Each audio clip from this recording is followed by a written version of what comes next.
I think the other part of the communication is being okay being wrong. The next morning, I wake up to this girl talking about, let me see your credit. What's your credit score? Are steps that people take to get out of the roommate phase. Why don't you take those steps and apply them before you ever get in the room? Everybody is on this kick now that this is my truth. When y'all argue, I said, we don't argue. I said, we can have debates or whatever. Disagreements. Disagree. Hey y'all, I'm Haley. And I'm Money. And welcome back to Beefing with the Blacks. Things we did in our relationship before we got married, yes, which I would say kind of helped us to get a really good foundation and footing in our marriage today. Gave us a good kickstart to what our marriage is founded on today. I think a lot of it started out with, I had this mindset very early on that... First off, before she even get into that, y'all, I asked if she would be with me at nighttime. The next morning, I wake up to this girl talking about, let me see your credit. What's your credit score? Okay, something like that. Okay, hold on. So you're not just about to come for me because look. Just to give y'all some history on how that went. So the first day, not even 24 hours of us being an actual thing, she's wanting to pull my credit and judge me. I wasn't judging you. She wasn't judging me, but when she saw the credit, it was, oh. No, it's because here's the thing. Look, we know that us sometimes have been known to use our children's credit for things. So what? I had Spectrum in my name. I had this mindset of, let me make sure, like, if you need help with anything, because all in all, I'm like, we in a relationship. Like, we about to get this thing on and popping. Let me see where you sitting at, what we working with, especially because we were in college. So, like, I was thinking in my mind, if we get this stuff right in college, then by the time that we're graduated, we ain't got to worry about none of that. That was my mindset, for real. So it wasn't a, like, let me control you or, like, see how I can dig my claws in or whatever. It was more so along the lines of, I knew going into college that I had no idea where my credit was and was shocked when I found out. Yeah. So I was like, okay, I had to start fixing some things. So, and then also, I will say, in my last relationship, I also was a little bit more involved in, like, savings and stuff, because that particular individual didn't have, like, a whole lot of a, like, money mindset either. So I had already, like, done the same thing previously to get in a money mindset. So I was like, well, let's see kind of where you're at, how to grow, whatever the case may be. And so one of the things I would say that we started before even thinking about getting engaged or marriage would be the credit. Yeah. So, and I wasn't saying that. I was messing with her, just making her feel bad a little bit, just playing around. I really didn't care about it. I think when she asked me that about my credit, it kind of just surprised me, and I looked like, I mean, okay, I guess you can see it. And I don't think I had ever checked my credit at that point, but I also knew, I think I was 23 going on 24, and I knew that I needed to get a good kickstart on my life, whether that was with or without Haley after we had graduated and went back home. Because at that point in time, we didn't know that we would be here where we are today. So I was like, well, I mean, if it's going to start, it might as well start today. So that's kind of how that started. And in us going over my credit, a funny story about that is, first off, yes, my people's had stuff in my name. So what? They did it my whole life. But anyways, there was something. We will not be putting anything in our children's names. No, we won't be. But there was something in particular we called to get off. And they were like, no, well, it seems like you had this such sales. And I was like, well, I know who did it. So can we just get this off? It wasn't me. They were like, we're going to have to file fraud. I'm like, fraud on who? Money. I said, I'm going to call you back. And I told Haley, I ain't sending my mama to jail. I don't know what they talking about. It was so crazy. And I looked at him. I said, okay, look, what we're going to try to do is like a pay to delete. We went through this whole process. And hold on, to stay on track, because I do want to make sure it's bullet pointed. Yeah, I just wanted to say that. I would say number one thing that we did in our relationship prior to marriage that definitely helped us have a good foundation is we talked about credit and we talked about finances out the gate. Now, is my recommendation do it day one? No, that's not my recommendation. So to give a little bit of backstory, he knew me before we started dating. He knew who I was. He knew I was a little intense. She asked my credit before that. So he wasn't my man. So it didn't matter. It didn't affect me if you had bad credit or not. So I'm like, he knew what he was getting into. It was no surprise, or it should not have been a surprise to begin with. So I don't recommend doing that out the gate, because some men are going to look at you like you have lost your freaking mind. They're going to think you cuckoo for Cocoa Puffs. Especially if you're dating younger. Because like I said, I was 23, 24, which is still fairly young. But if you're dating, just starting out in college, and you have a 19, 20, 18-year-old boyfriend, and you ask them for their credit, they're going to be looking at you crazy, because first off, they probably ain't never swiped a credit card. And if they did, it's not in their name. It's in their parents' name, or whatever the case may be. So just depending on the age or where you're at in life, that's probably not the best thing to start with. However, let me put it this way. Depending on how long the relationship is. Yeah. Because I think that was a really good foundation for us. So going back to it, the number one thing being credit and finances, because what it did do is instill habits in our relationship of, okay, this is what I need to be working towards. This is what we need. It created the habit of having money-minded and credit-minded conversations in general. And we also created goals very quickly. Now, if you're starting out in a friendship where you are already so close that it's not as a shock, maybe you can have that conversation. I do know, I had the same conversation with my ex, just not as soon, because we didn't know each other like that. We weren't friends like that beforehand. But at some point, those are conversations that I think are very important that people put off way later on that they shouldn't. Mm-hmm. So that also created the goal of budgeting, because immediately after we found out what was on his credit, the next thing it was we did was, okay, how much money do you make every week? Because we were both broke college students. Yeah. But it was I'm waitressing at Cracker Barrel, you're working at the Boys and Girls Club. And shout out to the Boys and Girls Club in Dalton, man. And I always say, starting out, if you can, young and broke makes it so much easier, because we didn't have anything to protect from one another. We both had nothing to our name. So at that point, we were building together and trying to grow together. So we sat down and created a budget. We were like, oh, okay, where can we save money? And at that time, you were making $825 or... Yeah, but it wasn't a lot of money. It was broke college student money, basically. And so we didn't have a whole lot of money. So it was like, okay, we can't really be eating out as much as we have been. So we started budgeting and planning. And that translated over, if we scratch out college, when we came back home after college, I was in Georgia, he was in North Carolina. We immediately went into the mindset, because we've already grown our relationship to the point where we're talking about money, we're talking about budgeting. When he moved back home, it immediately went into the new job he was in. How are we budgeting there so that he can get an apartment? Because when he went back home, he was living back at home like any college student typically. When they come back home from school, they're living at home. So he decided, you know what? We sat down, had a conversation, because he had just got another job. And it was also during the height of COVID. And it also wasn't paying that much money either, but it was more hours. Yes. It was the opportunity for more hours. It was paying more too, but it was the opportunity for more hours. And we were able to sit down and really iron out a better budget to save, to put more money back, and got to a place where we both created a budget so that you can have, you could end up getting your apartment. We started looking at different jobs, putting in applications. And I think that one piece made it easier for us to communicate with one another about difficult things, because immediately we are talking about how are we spending our money. And it's when you have somebody, I'm not saying that he was like a dad or I was like a mom, but when you have somebody oh, well, what happened to this? Or, oh, where that's at, it kind of holds you accountable to a certain degree when you are wasting money. And I think that's a benefit. That's under that umbrella, everything we said is under that umbrella of money management. Mm-hmm.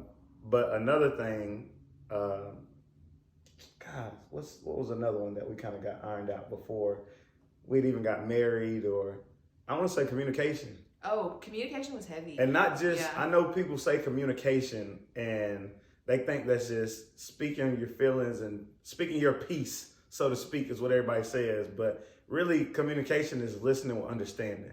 Because it's one thing to sit there and listen to your partner and see what they're saying and whatever. But some people are too prideful to understand what their partner is saying and still be like, well, I don't want to hear that. Mm-hmm. If you just sit down and listen with understanding, you can see where somebody else is coming from.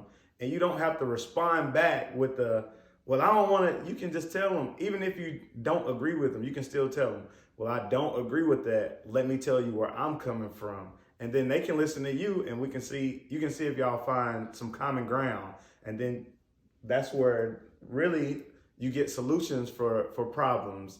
And that doesn't come with like yelling and arguing, because people always ask us all the time, or people ask me all the time, what do y'all do when y'all argue? I said, we don't argue. I said, we can have debates or whatever. Disagreements, yeah. But there is no arguing. First off, why are we arguing? And what do I gain from yelling at her or demeaning her or just doing anything to her? First off, she's a foot shorter than me. Everything to lose and nothing to gain. Don't forget that. But yeah, so communication. Well, can I, like, going off of just what you said, yeah. I think the other part of the communication is being okay being wrong. Yes. Because it's like, at the end of the day, I think we get so caught up in, well, this is how I feel about it, so I have to be right. Because everybody is on this kick now that this is my truth.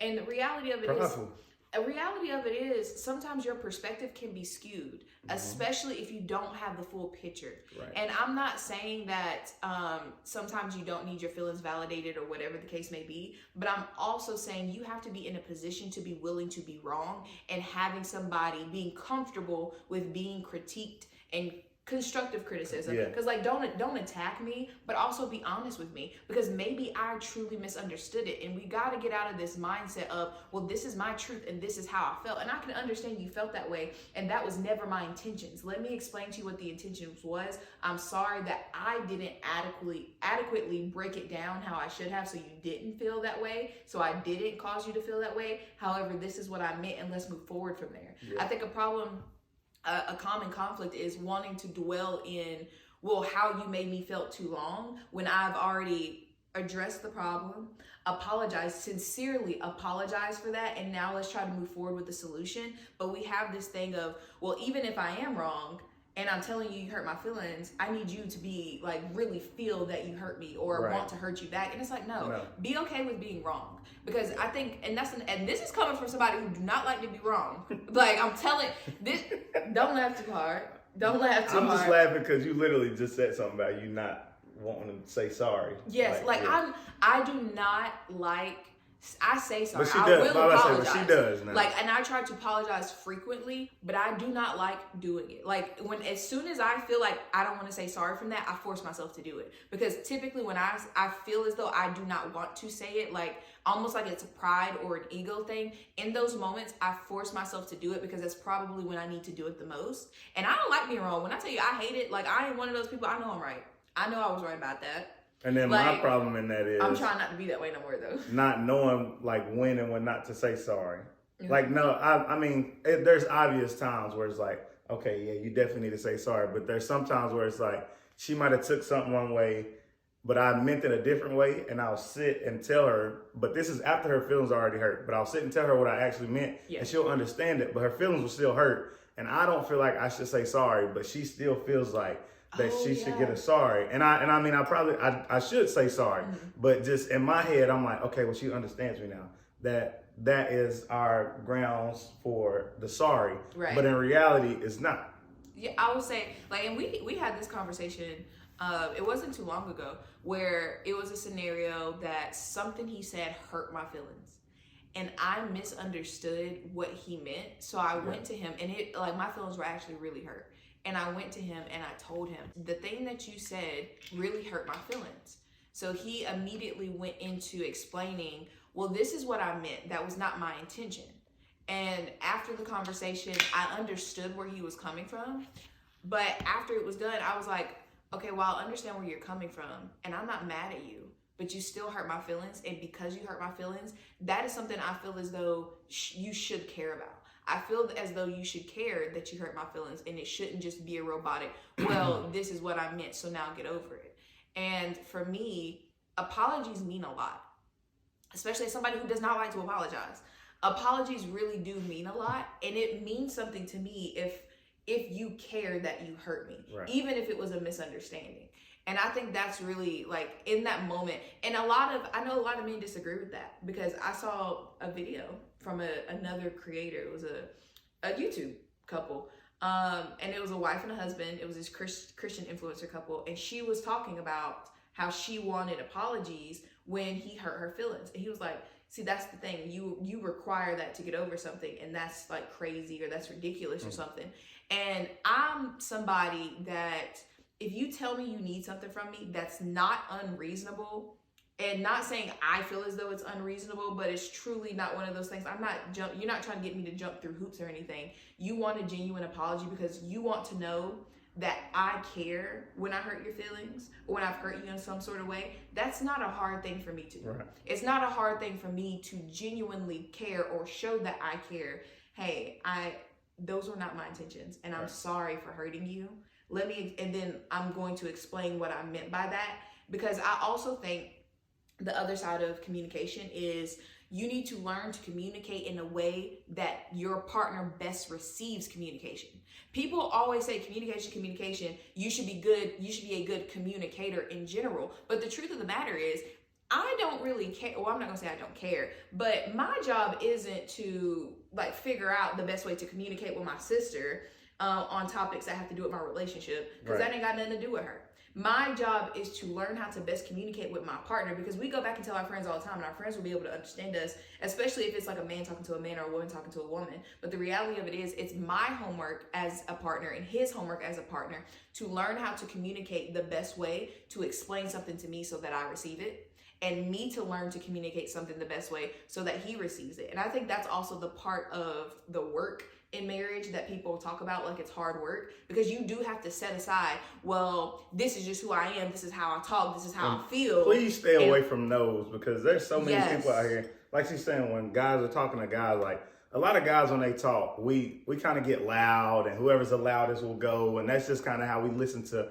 how guys talk, or who's talking in the conversation at the time. But you can't come home and just yell at your lady all the time, your wife, your spouse, your girlfriend, whoever it is. You can't just yell in every situation and sit here and think that, oh, well, that's how I am with the guys. Well, that's just how I always have been, so that's how I'm going to keep. No. Yeah. Obviously, you need to change something the way you're doing, because if you just keep yelling, it's going to keep hurting their feelings. They're not going to listen to you. They're going to feel like you're not listening to them, and nothing is going to be solved at the end of the day.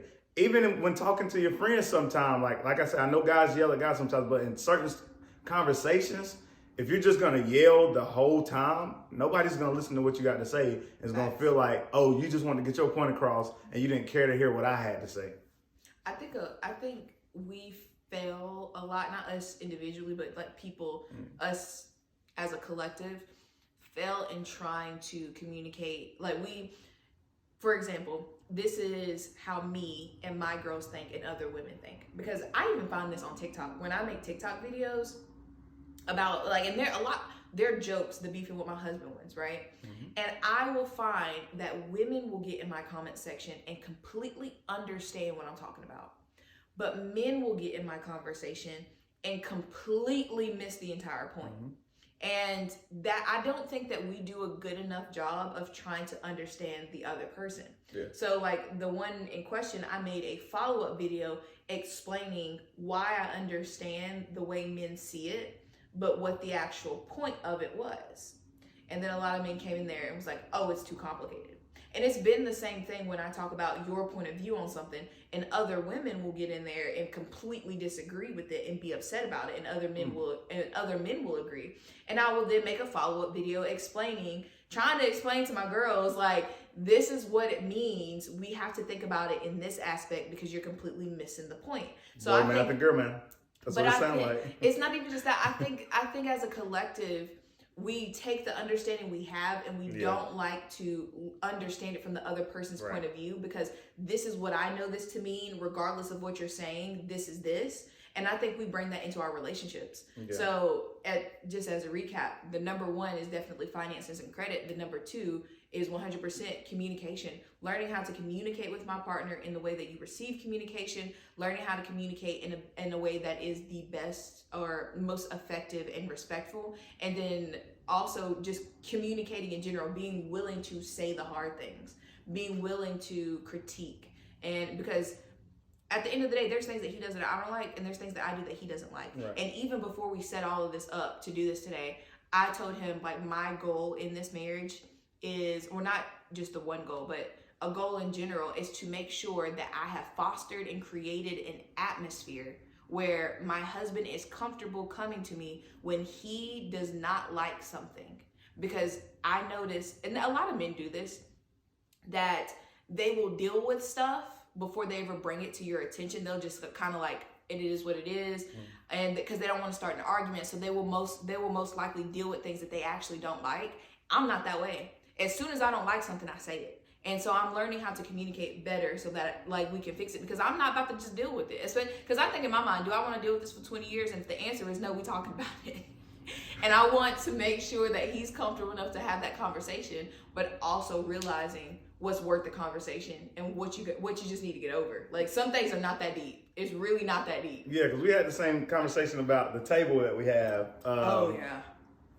And I think a lot more men should listen to this too.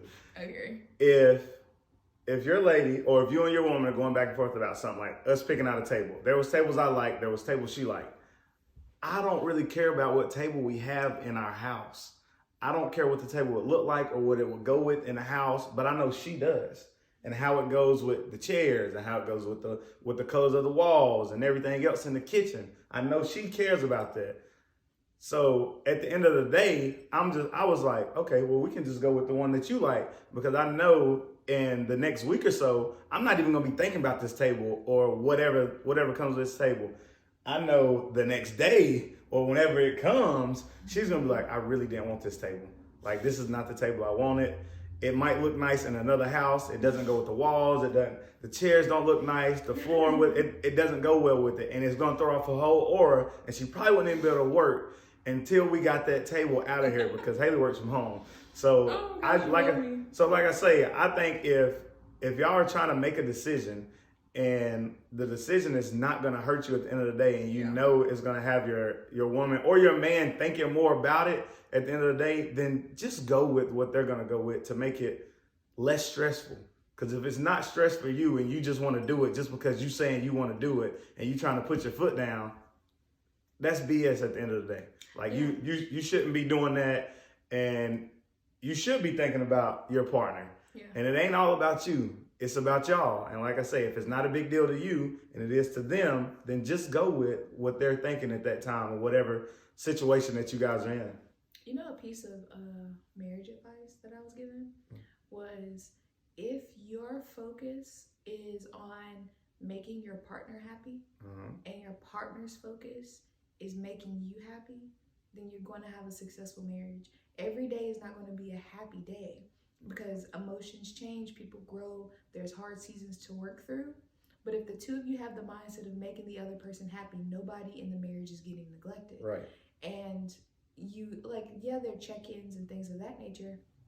But I think there's a lot of wisdom that comes with that, because that type of advice really, a lot of the times, it's not a common sense thing. It is, I went through the trials and tribulations of the valleys, being in the lows, being in the highs. And I really think a lot of people drop so many gems for newlyweds, and that we kind of just ignore them. Yeah. When in reality, if I were to give, like, because these are like 3 things that we did before we got married. And if I were to give a third thing, it is trying to apply advice as preventative steps rather than touching the hot stove and finding out it's hot. Right. You know, like, I think that's a really, really big one, because a lot of times I love having conversations with people who have successful marriages and who ended up divorced, but they know why. Meaning they know what they did wrong, they know where they lacked, they know what they should have done, and they are not bitterly divorced. Right. Like, I think those are really 2 groups of people that can say, hey, this is why my first marriage failed, and what I did different to make sure my second marriage was successful. Right. And this is how I maintained a successful marriage from marriage 1 and on. I think there's so much wisdom to get from those people, and we never claim to know it all, to have it all together, to have a perfect relationship. Right.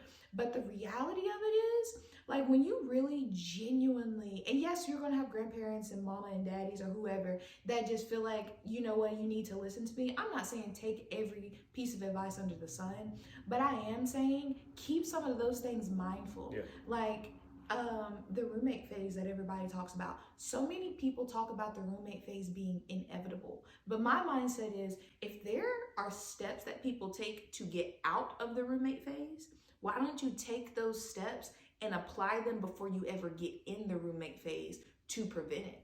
And so many people. Wait, what's the roommate phase? The roommate, I can't believe we ain't talked about that. Yeah, I don't know about this. So the roommate phase, they say it typically happens after you have children.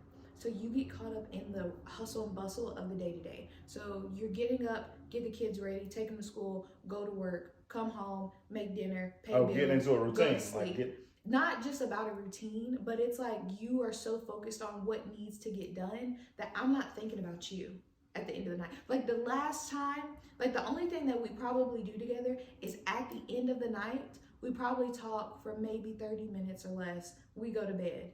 Or if we don't talk, because if we're like a couple that watches TV, we're probably not even talking. We're probably like watching TV for 30 minutes. So the roommate phase kind of gets into this routine of we're paying bills together, we watching kids together, right. So that being said, and it's a real thing, and I'm not saying it's not a real thing, and I'm not knocking the people who are like, the roommate phase. I get what they mean when they say it's inevitable. I know what the mindset is, but I think there are no absolutes. I operate on there are no absolutes, especially with things that have steps to get out of. So that means there are steps to prevent it.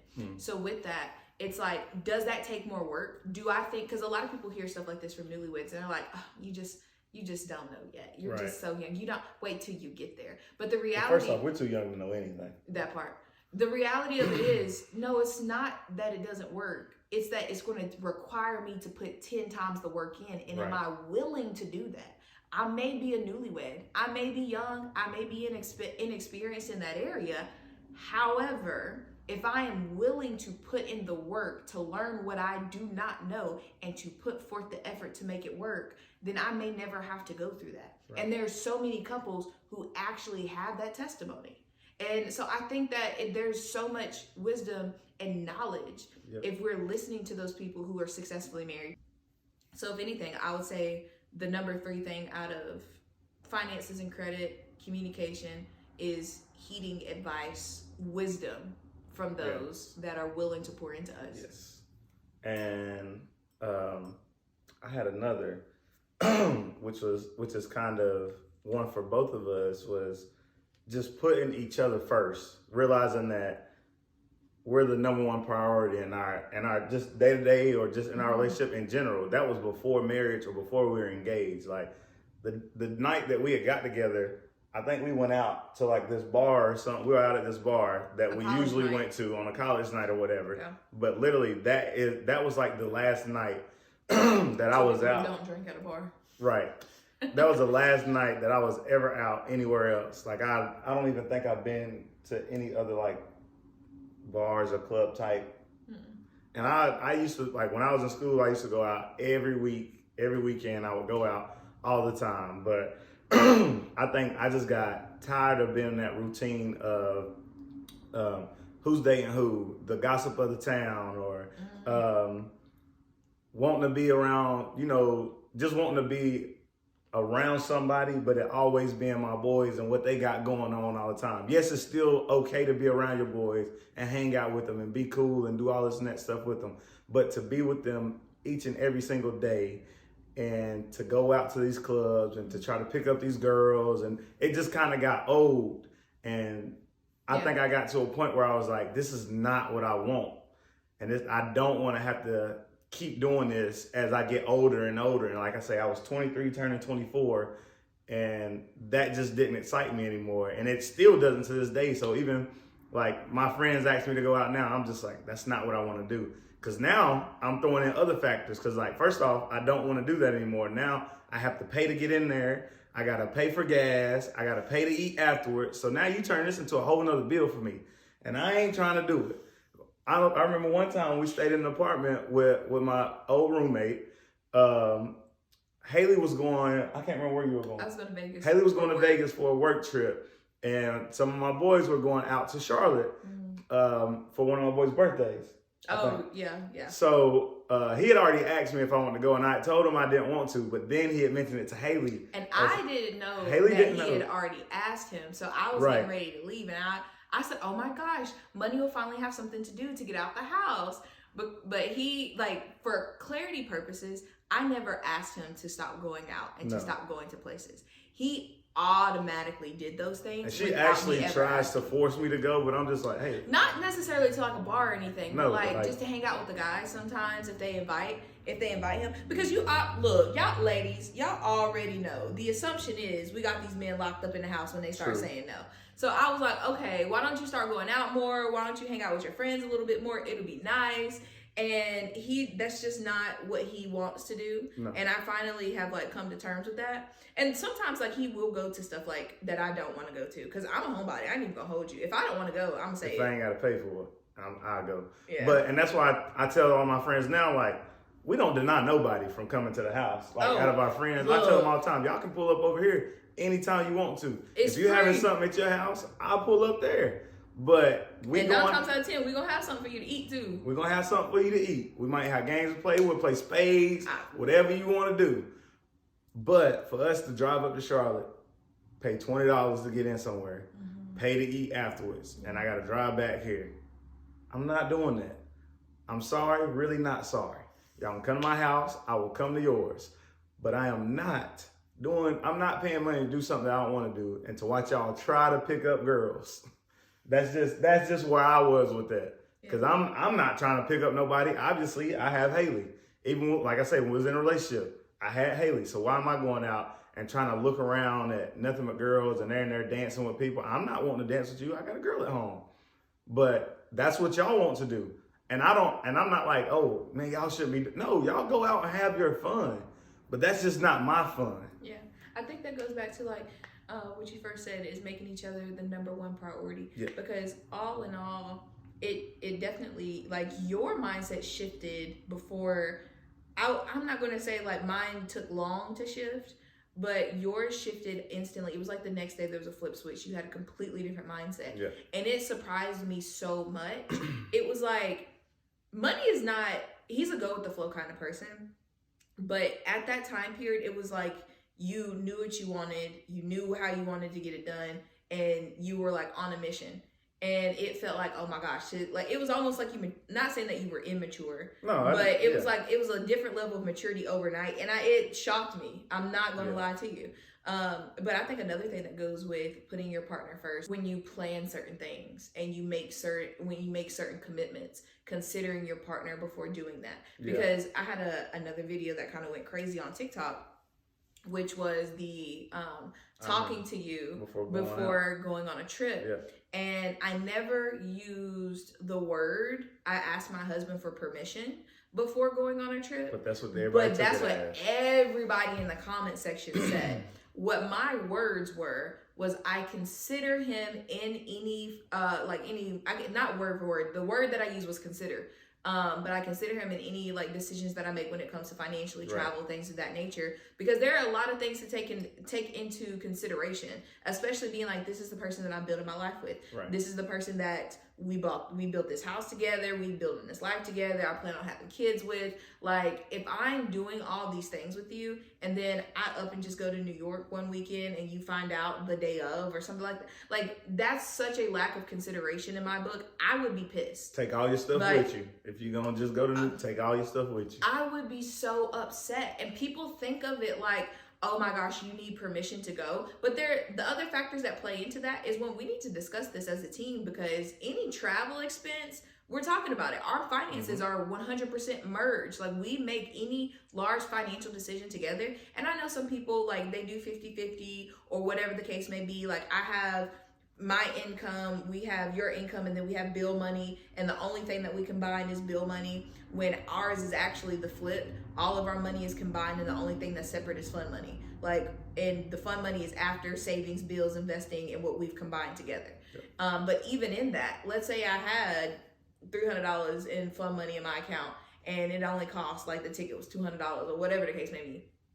So it's like, okay, the biggest part's paid for. I just need some like expenses for excursions or whatever the case may be. There's also, outside of discussing financial plans with one another because we budget everything together, there is the schedule. And there's also the aspect of safety. I told him I probably would never be comfortable again going to a larger city without him being there, because I was like, there was so much going on, and I keep my head on a swivel. Like, it's no joke when I say that when I'm with my husband, I'm not looking left or right when I cross the street. I'm not looking at what's in front of me. He is telling me, like, as we are walking, literally, I'll be like this. We walking, and I'm like this. And he's like, okay, turn left, turn right. All right, there's a step up. It's like I'm playing Sims or something. And it sounds so funny, but I'm the complete opposite when we're not together. When I say alert is on 10,000, and I have never been so stressed out in my life because I was around so many unknown areas, unknown factors, too many people moving in and out. I'm like, I never want to do that again.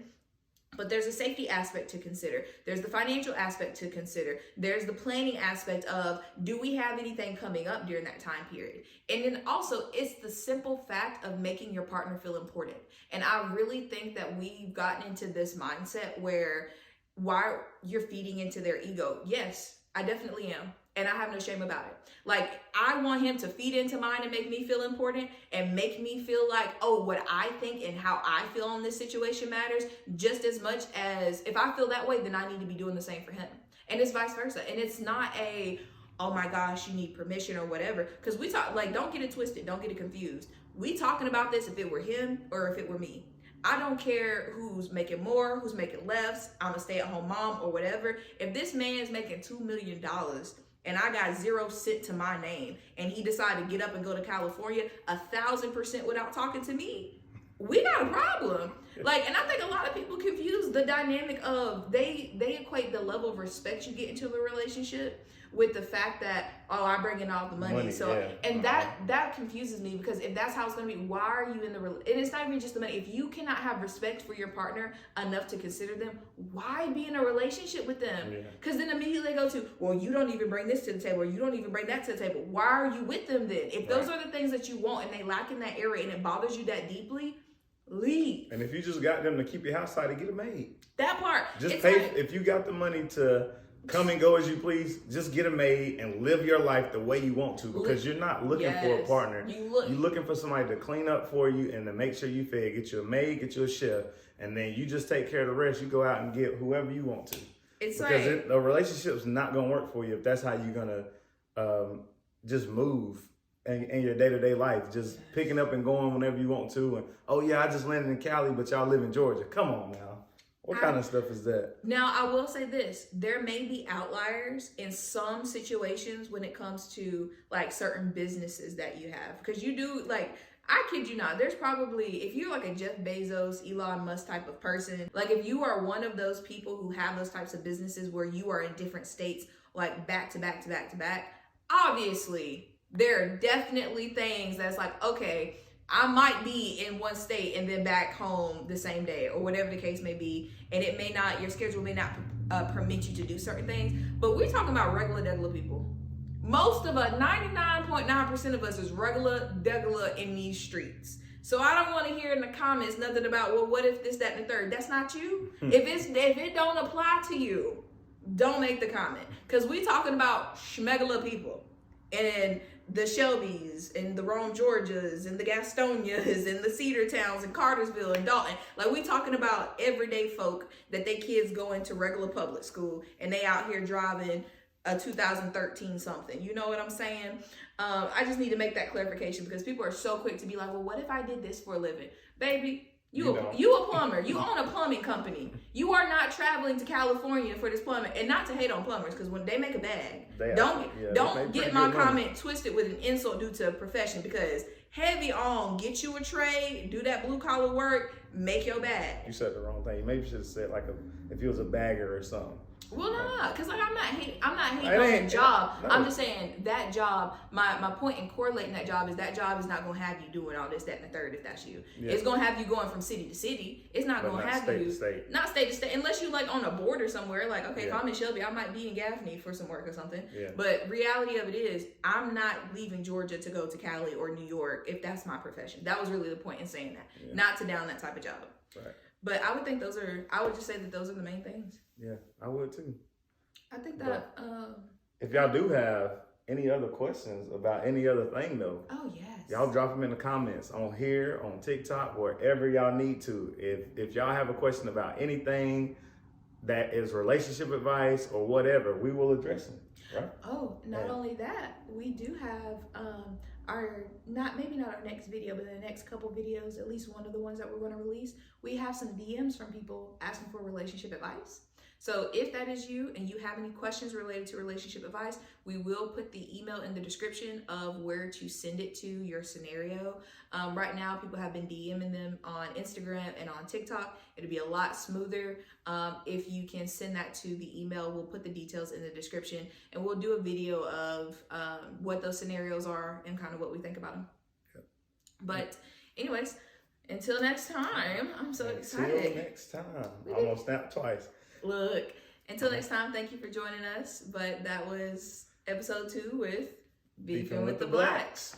Don't forget to like, subscribe, and turn on the post notifications so that you will know the next time that we post a video. Stay tuned, comment any suggestions or thoughts, and share. Yes.